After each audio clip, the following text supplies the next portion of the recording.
And hi everybody, welcome back to Fresh Outlook. I'm TWB. Well, this week the world waited for that white smoke signal to let us know that there was a new pope, and there is. We're in the middle of a discussion about it. We want to introduce a new panelist. Joining us now we have Rob Kaczmark. Rob, are you there? He's the creative director and senior partner at Spirit Juice Studios, joining us from Chicago. There he is. Rob, thanks for being with us. Thanks for having me on the show. It's really a pleasure. Great. Rob, before we get into it, just tell us briefly what Spirit Juice Studios does in terms of young Catholics. What's your mission? Sure. We're basically a Catholic production company, and we gear towards creating Catholic content for the youth, but also for really all ages. Our biggest thing is the Catholic Church for a number of years has just been behind it in media and technology, and so we're focused on trying to bring the church up to speed and creating, really great Catholic content between videos and websites, etc. All right, terrific. Well, that said, what do you think young Catholics want most from this new Pope, Pope Francis? I think it's the same thing that young Catholics want, or just young people want from anyone. They want someone that's authentic. And I think you're really seeing that, the Pope John Paul II was sort of the evangelist. Pope Benedict was the theologian. And Pope Francis is really focused on social justice. And his life prior to being the Pope has really shined through. He was, as all cardinals, they're given a house, they're giving a chauffeur. He denied all that. He lived in a small apartment. He took the bus to work. I mean, you can see pictures on Facebook of people that Instagrammed him, just sitting on the bus like a normal person, and so he's authentic. His life is authentic, and I think that's what young people want, and I think that's what everyone wants. Yeah, I mean, he's definitely a humble guy, but it's been said, and I want to have Father Gaudens chime in, it's been said sort of before the election that young Catholics wanted a younger, more liberal Pope. Do you think young Catholics are happy with the choice? Or do you think they could have gone a little more liberal and a little younger? I think young Catholics, as soon as they see the new Pope, will be delighted. Even in the square when he was announced, the square was filled with young people. In fact, some of the media was reporting on how surprised they were that many young people were there and they were so excited with the choice. And I think we're going to continue seeing that as the Pope travels. For example, in the summer, in July, already it was on the schedule of whoever was going to be Pope. There's going to be a trip to Brazil precisely for a youth event, what's called the World Youth Day. More Catholics live in Brazil than any other country. That's correct. Yeah. And it's the most highest number of Catholics in any of any other country. And this World Youth Day event has been held in different countries around the world. They've had them in Spain, in Australia, in Germany, even one in the U.S. in Denver in the early 90s. But this will be an opportunity for the new Pope to meet young people, that is, say, high school, but also college-age young adults, and to really explain the message of the gospel to them in a 21st century way, kind of explaining the gospel using all of the modern technology, all of the media technology, and I think we'll see that the young people will respond. I mean, I don't know, there's been jokes sort of, he's 76, he's probably going to resign in 2 months. I mean, I thought he was a little old, to be honest, but no, you're as young as you feel. He's adorable. He's cute. I'm not saying he's not adorable and he's not cute, but did you see him stumble? Chronologically, come on. When I saw him, I thought he's adorable. Is he single? Wait a minute. Whoa! Oh my! Oh, stop! Tell me you think things like that. Okay. We have to remember. No, I don't, Jackie. No, I'm kidding. I'm kidding. Even Pope Benedict was Pope for just short of 8 years, and he was elected at 78 and resigned. Now he's almost 86, so he put in almost 8 years. And if you think about it in another context, that's a two-term presidency. And so that's. But our presidents aren't really elected at age 76 and 78. Well, but there's also a wisdom with age, and so we have to be careful not to discriminate against old people. There's a wisdom that grows with life, and that's precisely why the role of a universal pastor has greater wisdom when he's a little older. I want to bring Rob back into the conversation, but Rob, being a young, or sort of speaking on behalf of young Catholics, how important is sort of keeping the old traditions while bringing in the new that you speak of? Right. Well, see, people say one of the questions you had asked earlier is, they want a more liberal Pope. Liberal in the United States, we take that as, if you're conservative, you're Republican. If you're liberal, you're Democrat. Where the church, it's not liberal, it's not Democrat. It's they have the truth that they believe in, and they're enthusiastic about the teachings of the church, and so I think it's important bringing in a new perspective on stuff. I just read today that Pope Francis said he wants the church to be poor and to serve the poor, and so it's a matter of finding returning you say returning Catholics to the church. Pope Francis chose the name Francis from Saint Francis. And St. Francis has a very famous quote that says, "Preach the gospel at all times, and if necessary, use words." But what about young Catholics who are, just sort of these ideas of contraception and same-sex marriage? He's very conservative, this Pope. I mean, so for the new Catholics, I mean, what do you think of that whole topic? Yeah, it's great you bring that up. It's people. We want to say in the United States, we want to say if you don't believe in contraception or same-sex marriage, then that's conservative. But that's just what the church teaches. That's not a conservative thing within the church. That's just church teaching. And so, people that want the church to say, oh, well, contraception is okay, and the church should say same-sex marriage is fine. I think if they actually, look into see, well, why does the church teach that? Because it's really easy. I know a lot of my friends will say, like, they hate the church because the church, won't say contraception's fine because they say, well, if Africa, if they had contraception, it would save millions of lives. Well, if you look into deeper why the church teaches contraception, it's all about love. If you look into the theology of the body, it really explains that. And so it's not something that you could just have as a quick soundbite. It's not just like a soundbite issue. It's a deeper issue. Yeah. And it's a great conversation to have to dig deeper into. Right, and that's why we're having it. I want to follow up with this question for you, Rob. Curious your perspective. Some say Americans, especially young Americans, the youth vote, so to speak, they're losing faith in religion. So what do you think religious leaders are doing about that? Are the youth losing faith, and what do we do to prevent it?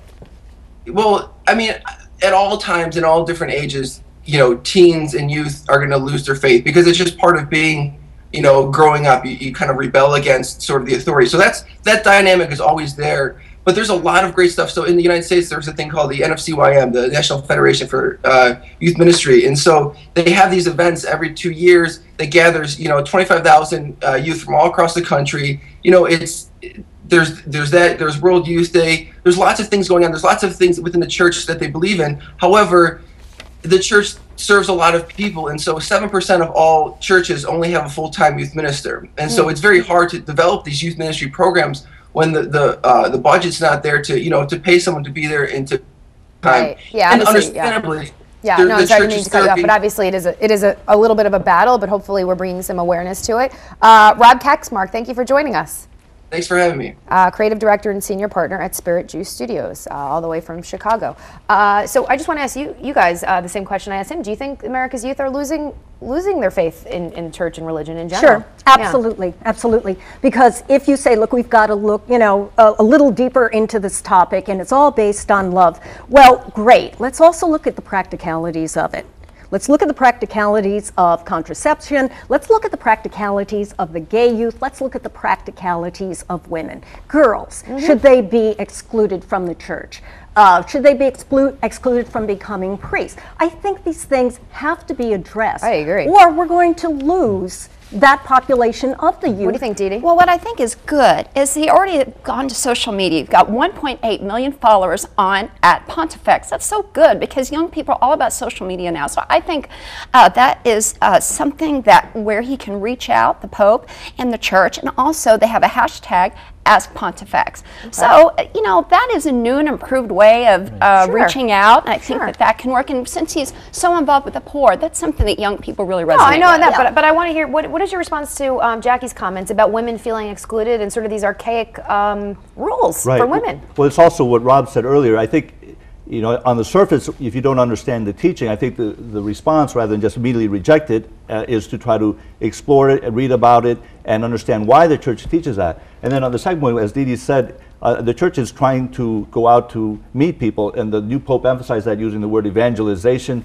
or all the recent popes have talked about new evangelization. What does that mean? Bringing the gospel even to people who are Catholic, but maybe who have left the church, who are not practicing their faith, and especially with young people. I work on a college campus, and so I see with young people, both young men and young women, many young people that are very excited about the church. Young people also want to be challenged. They don't want to just keep hearing adults tell them that the sexual revolution is the answer to all, because they realize some of the problems that have resulted as a result because of that, and so they want people to challenge them with the truth, and then they may wrestle with it or reject it. But what about women being excluded? Let's talk about this. What Jackie mentioned. I mean, doesn't that strike a chord? Women are not excluded. I mean, we think of great women saints. We think of Dorothy Day. But could a woman be Pope? No. Why not? Why not?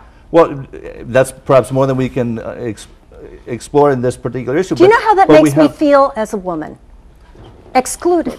And it made me feel excluded as a woman when I was a student at Catholic University. Right. Oh, you went to a Catholic Went university. to Catholic, waiting for the Right. church to include me. Right, right. Well, hang on. then- Well, hold that thought. I do want to include someone else. Good word, include. Let's include Omid Safi. He should be joining us.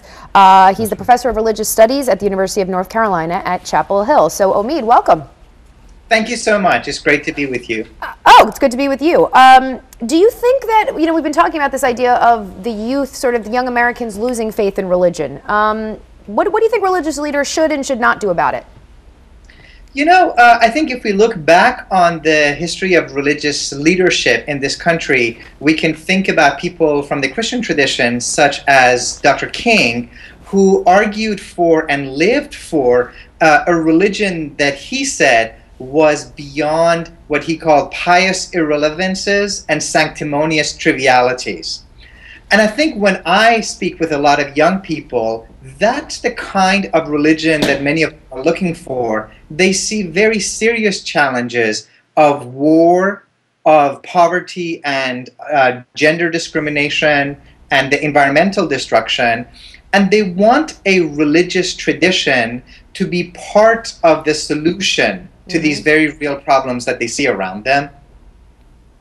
Let me ask you this. Do you think, or why should non-Catholics, especially non-religious persons, why should they care what happens in the Catholic Church? Do you think they should? If you're not Catholic, should you care what goes on? Well, I would always say that all of us should care about the totality of the human body, and to the extent that the Catholic Church represents the largest denomination that we have in the world community, then yeah, I do think all of us should care. And there's a couple of particular reasons that the fate of the Catholic Church is of relevance to all of us, even those of us who are not Catholic. One, the Catholic Church remains the largest charity organization in the world, in spite of the very serious challenges and shortcomings that they have very publicly been forced to deal with. And secondly, there's a way in which the Catholic Church almost becomes the symbol, if you would, of religious institutions, both for people that admire it and want to hang on to it, and for people that critique it. So in some ways, I think the fate of the Catholic Church is of relevance to people. Let me ask you this. What should the next Pope do to improve relations with Muslims specifically? And what should Muslim leaders do on the other side of things? What's the solution? I think the relationship has to be reciprocal, and it will consist of both theological and political steps. Theologically, we have seen some very important steps, most importantly, the Common Word Initiative that argues for a theological basis for coexistence shared between Muslims and Christians, and I think those kinds of endeavors need to be expanded. Politically speaking, we are both Muslims and Christians participants in the same struggle. We have the very serious challenge of global poverty. This modernizing wave of development is not benefiting everybody equally. And I think both of our traditions have a theological as well as an ethical responsibility to come up with answers to that. And secondly, I think there are war-torn regions of the world in which the faith communities have to become invested in providing a solution to. Yeah, and I agree. I don't mean to cut you off. We are short on time, so I want to, but I'm going to have to cut you off because we want to get Father Gadenz's take to add to what you're saying, specifically improving relations with Muslims. How does the new Pope go about doing it, and what do Muslim leaders need to do? Yeah, I very much agree with what the professor has said in terms of addressing issues of poverty in different regions of the world. This is where Catholics and Muslims, and indeed people of many different religions or of no religion, can work together. I'm going to hold up here a teaching document. Yeah, I noticed you brought a prop, something we don't often see. It's a document called Charity in Truth. It was an encyclical letter written by Pope Benedict, and I'm sure Pope Francis will continue to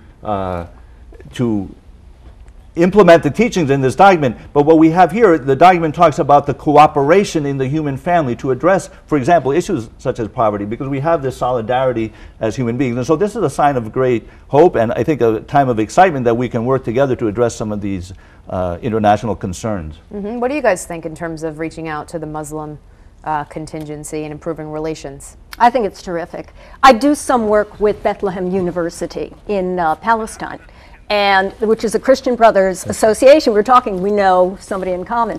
And I think it's important, and I think Jerusalem itself is an example of that, because you've got the three great religions of the world there.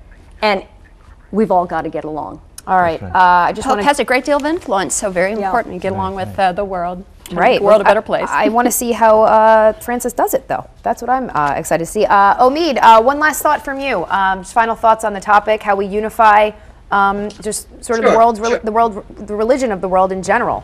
Absolutely. Catholics, Jews, Muslims.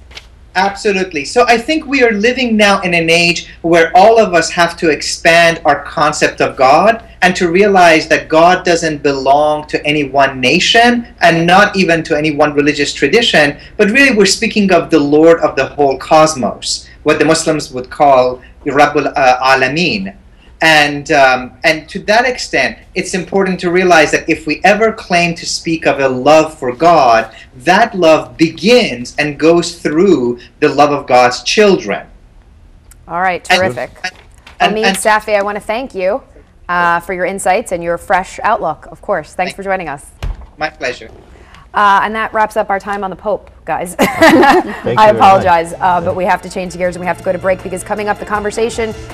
Oh, goodbye, Father Gaudens. Okay. I didn't realize you won't be joining us for the drones topic. I can't imagine why, but thank you for being here. Jackie and Dee Dee will be joining us. When we come back, we'll be delving into the topic of drones in the United States and elsewhere. It's a hot topic these days. Rand Paul has something to do with it. We'll tell you why. That's next on Fresh Outlook. Stay with us.